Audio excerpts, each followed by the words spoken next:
myself in southern Indiana and about some more stupid crap with some of my friends.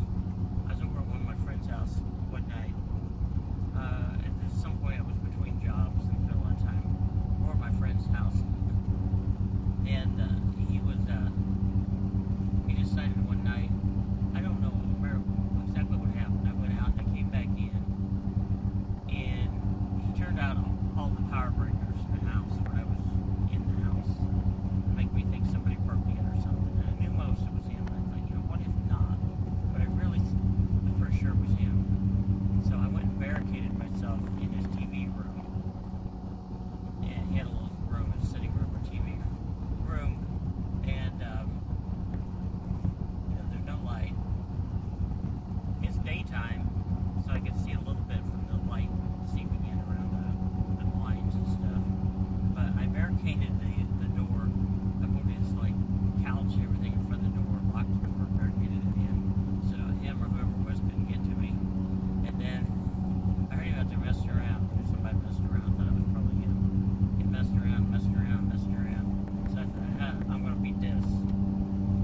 And I opened a window for his house and decided to climb out the window.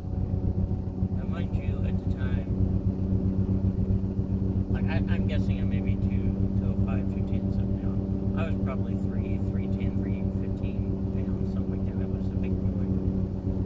I'm 6'2", and we were both pretty big at the time. We ate out pizza almost every night for a while. But I decided to like go out the window. One of his window frames, no frame, there's like a little slight gap there where it was formed together, and he grabbed up over my pants. And he could hear me like struggling to do something, but he couldn't figure out what was going on for a while. It was him. It wasn't somebody breaking in, or however I said that. But I never knew for sure. I was pretty sure it was him. So I'm like, I'm going to beat this. He's not going to scare me. I go out the window, and I'm hanging from his window frame because it's caught on my pants, like on a belt, buckle loop or belt or something back there, and I cannot get loose. And it hurt. If you've got 310 pounds, whatever it is, hanging, and you're hanging there, it does not feel good. It's like a super atomic wedgie kind of thing. And so finally, I'm struggling to get free. Finally, the window frame kind of bent, and it goes pop, and you hear it pop, and he finally figured out I went out the window. And I fell to the ground. Of course, he comes running out, and, you know, and finds me out there. He's worried about his window frame. We fixed it. It was okay. But we both had a good laugh. He couldn't believe that I did that. And then Mike was telling me from hanging from the window. Well, I was hanging from the window for a while. I was laughing. It was hurt severely, but I was laughing. It's kind of like when I was hung on a boat cleat one time with the pants. So those are not fun times at the time, but they're funny when you think about stuff. So there's that. Okay, when I was living by myself in southern Indiana, my brother rode down with the same friend. We drove all the way down. At the time it was about 5.5 hour drive where I was living. It's before they put I-65 extended all the way south. It didn't take as long now. It'd probably take 3.5, 4 hours now. I don't know. Maybe 4.5, instead of 5.5. But where I was at, it was a long ways away from where my friend and my brother lived and stuff. So they come down to see me. We all had to stay in this little camper. I stayed in this little camper on the back of this state property, and which was really kind of freaky. It didn't scare me or bother me most of the time. But one night I was there after my parents had come to visit me, and they left. They drove clear down to visit. Most of the time, you know, I was down there without seeing anybody other than who I work with. But there was this garage, and then there was offices and stuff, and they had a shower in the garage, and that's where you had to shower. So I like wait 2 minutes, make sure real late at night everybody was out of there, and then go shower. It was like one of those standalone metal showers with a little curtain in there. They go shower off, and you know, like the thing was in there. There's a state radio, and the state radio, normally you could hear people saying things. Somebody come on there and they talk like real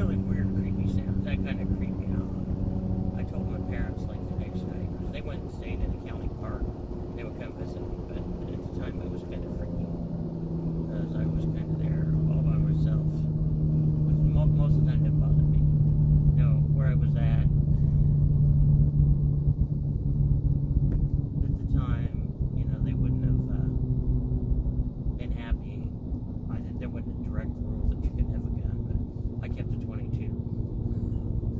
Single shot, you know, and I could reload pretty quick if I had to. Rifle, just you kept it kind of hidden back there just in case I ever had a problem. I usually didn't have a problem. Clear back in the state property, so I was back there. Another night, so I didn't have any more problems with that, whatever that weird garble lip stuff was in the radio. But it was kind of scary. That's what interesting.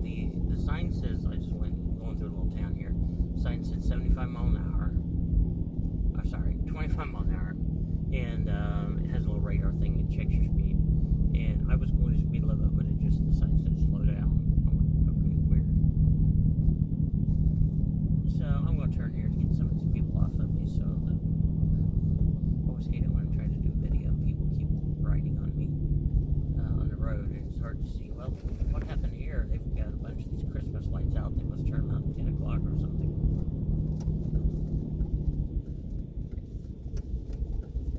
So got rid of them.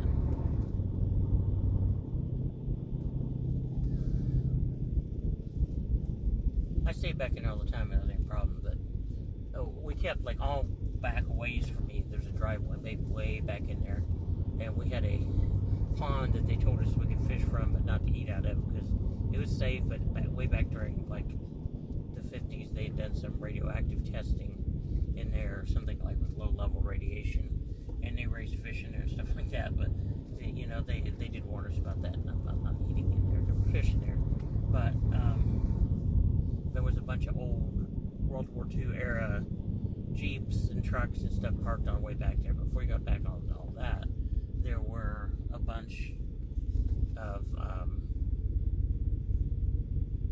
state boats we kept back there. We kept our boats that we did our electrofishing and netting and stuff that we do our biological sampling with, and would catch the fish, weigh and measure them, sometimes tag them, let them loose, that type of thing. But one night, it was like really, really late at night, and I hear things, I see the lights back in there, and I think, I better go back there and check, because it's all these state boats are back there. So I snuck back in there, and I took my rifle with me, okay, right? And I snuck way back in there and to see what they're doing. And I probably had a flashlight, but I didn't turn it on. And I looked, and I could hear them back there, and there was somebody back there messing with boats. And I'm like, okay, I'm going to have to go up here to the property manager's house and get some help or something. Well, I got a little closer where I could see, and it was the state police. And the state police are normally back, but they had borrowed one of the boats. And I'm sitting there thinking, we'd had some problems with some of the employees using the boats. Eventually, one of them got fired for using state property to take people out for hire, fishing, and that type of thing. He got fired and probably fined and maybe in prison. I don't know. After they told us, don't even touch any state tools for your personal use. Don't do anything for personal use. So I'm about like that. I'm thinking, maybe not. Maybe they borrowed the boats to drag a river. I don't know what they were doing. You know, somebody drowned. I have no idea. But I thought, oh my land, so these guys, if they've been up to something, you know, but I put the rifle down somewhere where they couldn't see it or any danger, because I didn't want them to walk up on them at night with a rifle, you know, and they pull their guns out and shoot me or something. So I walked up, and I announced my, but it scared them, you know. That's when I really got thinking that they were probably up to something. They jumped and they kind of yelled, and then they were like, okay, when they saw what it was. I think I had a state shirt on at the time, and so I went through there, did all that, and they were, I don't know what they were up to, but thankfully nothing happened. I got out of there and left them alone, and I just checked on the property. I just turned the lights out for a minute because there's a state, not police, but the city police sitting back there doing something. They're in this little town here, and again, I support the police, I'm for good police, but this little town, they pull you over, especially if you're late at night. Just they think you're up to something if you're going through their town or anywhere around there late at night. So I didn't want to drive past it with the light on it, all that. So anyway, so I got out of that. One night I go back there, and I see it's like the property manager or something messing around back there late at night. I go back there and see what they're doing.